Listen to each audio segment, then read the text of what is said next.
امریکی صدر Joe Biden صدارتی دوڑ سے باہر۔ جو بائیڈن نے سوشل میڈیا بیان میں ڈیموکریٹک صدارتی امیدوار سے دستبرداری کا اعلان کیا۔ کہا ان کی دستبرداری ملک اور پارٹی کے مفاد میں ہے۔ بقیہ مدت بطور صدر فرائض کی تکمیل پر توجہ دیں گے۔ فیصلے سے متعلق رواں ہفتے قوم سے خطاب کرنے کا عندیہ بھی دے دیا۔ ڈیموکریٹس کی اکثریت نے کیملا ہیرس کو بہترین صدارتی امیدوار قرار دے دیا۔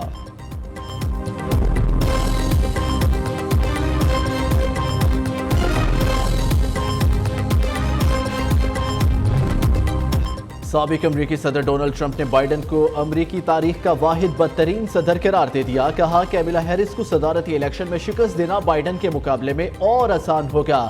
بائیڈن کے صدارتی انتخابات کی دوڑ سے دستبردار ہونے پر ٹرمپ کا رد عمل۔ ان کا کہنا تھا ڈیموکریٹ پارٹی جمہوریت دشمن پارٹی ہے۔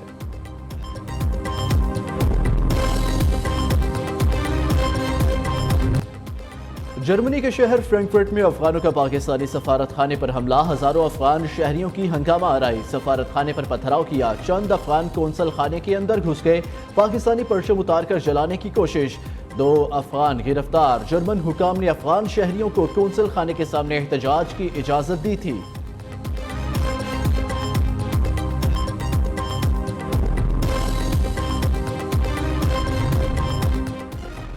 جرمنی میں پاکستانی قونصلیٹ پر حملہ۔ جرمن سفیر کی دفتر خارجہ میں طلبی۔ احتجاجی مراسلہ تھما دیا۔ فرینکفرٹ میں قونصل خانے پر حملے میں ملوث افراد کے خلاف کارروائی کا مطالبہ۔ ترجمان دفتر خارجہ نے کہا ویانا کنونشن کے تحت قونصلر احاطے کی حفاظت میزبان حکومت کی ذمہ داری ہے۔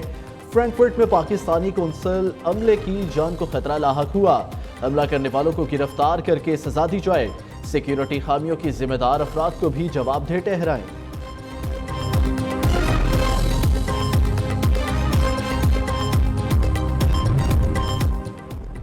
وزیر دفاع خواجہ آصف نے افغانوں کو احسان فراموش قرار دے دیا۔ کہا کہ پاکستان اس وقت بھی 40 لاکھ افغانوں کی میزبانی کر رہا ہے۔ یہ پاکستانی پرچم کی بے حرمتی کرے اور ہم میزبانی کریں، حد ہوتی ہے۔ پاکستان میں افغان شہریوں کی مہمان نوازی ختم کر سکتے ہیں۔ پاکستان نے افغانوں کے لیے روس سے جنگ لڑی اور اب دہشت گردی کے خلاف لڑ رہا ہے۔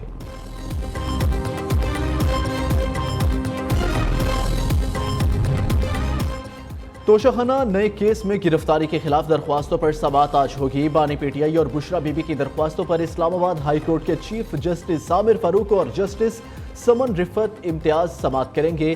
بیرسٹر سلمان صفدر اور خالد یوسف چوہدری کے ذریعے درخواستیں دائر کی گئی، جن میں استدعا کی گئی کہ ہمارے موکلین کی گرفتاری غیر قانونی ہے، انہیں فوری رہا کرنے کے احکامات دیے جائے۔ مزید استدعا کی گئی کہ آئندہ کسی بھی مقدمے میں گرفتاری ہائی کورٹ کے احکامات سے مشروط کی جائے۔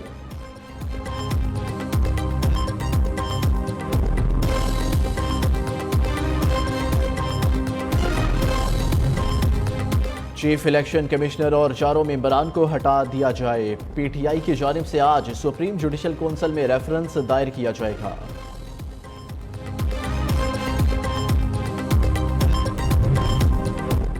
پنجاب کابینہ میں توسیع کا امکان۔ مختلف محکموں کے پارلیمانی سیکرٹریز اور چیئرمین شپ کے لیے نام شارٹ لسٹ۔ نواز شریف نے آج منتخب اراکین اسمبلی کو طلب کر لیا۔ پارلیمانی سیکرٹریز میں اتحادی جماعتوں کے ارکان کو بھی شامل کیا جا سکتا ہے۔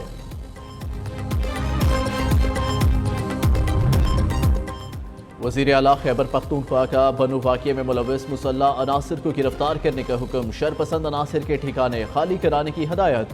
علی امین گنڈاپور نے کہا سب نے انتظامیہ کے ساتھ بیٹھ کر بات چیت کے ذریعے معاملے کو حل کیا۔ علاقہ مشران نے معاملے پر کمیٹی تشکیل دے دی، ان سے آج ملاقات ہوگی۔ دہشت گردی کے خلاف جنگ عوام کے تعاون کے بغیر نہیں جیتی جا سکتی۔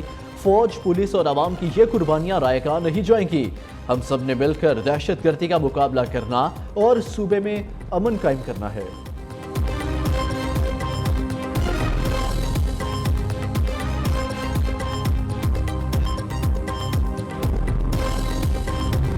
سیاسی جماعت کہلوانے کا حق نہیں ہے، آپ ایک دہشت گرد جماعت ہیں۔ یہ وہ لوگ ہیں جو ہمیشہ لاشوں کی تلاش میں رہتے ہیں۔ بنو میں جہاں پہ وہ دہشت گردی کا واقعہ ہوا تھا 15 جولائی کو، اس موقع پہ جا کے فائرنگ کر دی۔ 8 ہمارے سیکیورٹی فورسز کے جوانوں نے جامع شہادت نوش کیا۔ تو انہوں نے کیا کیا؟ بنو میں کیا کیا؟ یہ الزام پاک فوج پہ لگوایا جائے کہ جی سویلین پہ فائر ہو گیا۔ پاکستانی کونسلیٹ کے اوپر حملہ کیا گیا۔ دفتر خارجہ نے اپنا احتجاج ریکارڈ کروایا ہے، ان کو سیکیورٹی کے لیبس کے لیے جو لوگ ذمہ دار ہیں ان کے خلاف ایکشن لیا جائے۔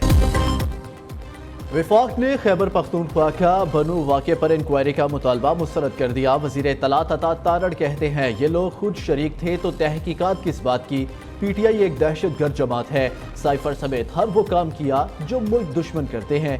بنو میں تاجروں کے امن مارچ میں تحریک انتشار بھی شامل ہوئی۔ کیا امن مارچ میں لوگ مسلح ہو کر آتے ہیں؟ فائرنگ سے 8 جوان شہید ہوئے، کوشش تھی سویلینز کی ہلاکت کا الزام فوج پر لگوائیں۔ عطا تارڑ نے جرمنی واقعے میں پی ٹی آئی کے ملوث ہونے کا خدشہ بھی ظاہر کر دیا، کہا سیاسی عناصر ملوث ہوئے تو بانی پی ٹی آئی انہیں بچا نہیں سکیں گے۔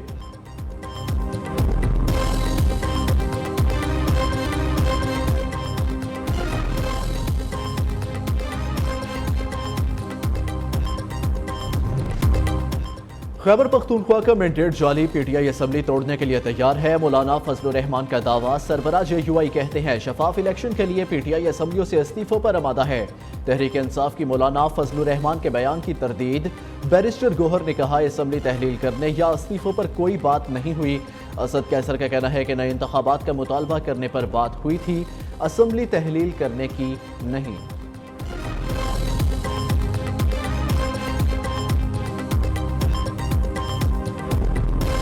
سو کالڈ منصف نے سازش کر کے پی کے ایل آئی کو تباہ کرنے کی بھرپور کوشش کی۔ بجلی کے اندھیرے تھے اور 20 گھنٹے کی لوڈ شیڈنگ تھی، یاد کریں 2009 10 11 آپ کو یاد ہوگا۔ الیکشن آئے تو میرے منہ سے نکل گیا کہ میں 6 مہینے میں ہم اندھیرے ختم کر دیں گے۔ وہ میرا بڑا مذاق بنایا گیا۔ میں جذبات میں ایک اخلاص کے ساتھ بات کی تھی، انسان جذبات میں بات کر دیتا ہے۔ عوام کی ترقی، صحت اور تعلیم پر سیاست نہیں ہونی چاہیے۔ وزیر اعظم کا سیاسی مخالفین کو مشورہ، غریب آدمی اپنی آمدن سے خاندان کے اخراجات برداشت نہیں کر سکتا، علاج کے لیے کہاں جائے؟ ماضی میں پی کے ایل آئی کو سازش کے ذریعے تباہ کیا گیا، اب تک اس اسپتال میں ہزاروں مفت آپریشن ہو چکے ہیں۔ وزیر اعظم شہباز شریف کا اسلام آباد میں جناح میڈیکل کمپلیکس کا سنگ بنیاد رکھنے کی تقریب سے خطاب، کہا ملک میں 2009 میں 20 گھنٹے کی لوڈ شیڈنگ تھی، الیکشن آئے تو منہ سے نکل گیا 6 ماہ میں اندھیرے ختم کر دیں گے۔ میرا بہت مذاق اڑایا گیا۔ نواز شریف کی قیادت میں 2013 سے 18 تک ملک میں 20 گھنٹے کی لوڈ شیڈنگ ختم ہوئی۔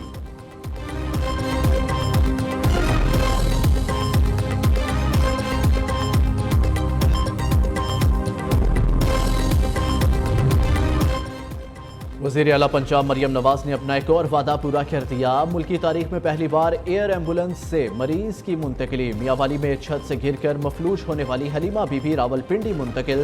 مریم نواز نے کہا بہترین اور بروقت علاج پنجاب کے ہر شہری کا حق ہے۔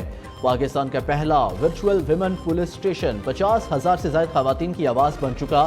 گھریلو جھگڑے، بچوں سے زیادتی، ہیراسمنٹ کی ایف آئی آر درج کرائی گئی۔ 42,933 کیسز فریقین کے درمیان صلح یا دیگر وجوہات کی بنا پر ختم کر دیے گئے۔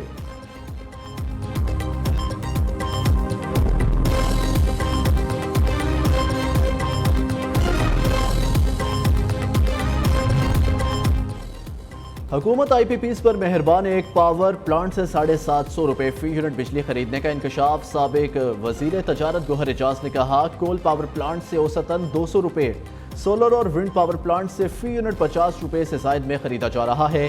تمام پاور پلانٹس 20% سے کم کیپیسٹی پر چل رہے ہیں۔ ان آئی پی پیز کو 1.95 ٹریلین روپے کی ادائیگی کی جا چکی ہے۔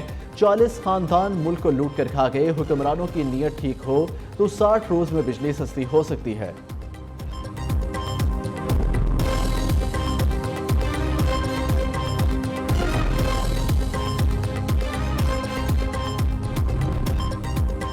آج سے مونسون ہوائیں ملک میں داخل ہو کر بارش برسائیں گی۔ محکمہ موسمیات کے مطابق بحیرہ عرب اور خلیج بنگال سے ہوائیں داخل ہوں گی۔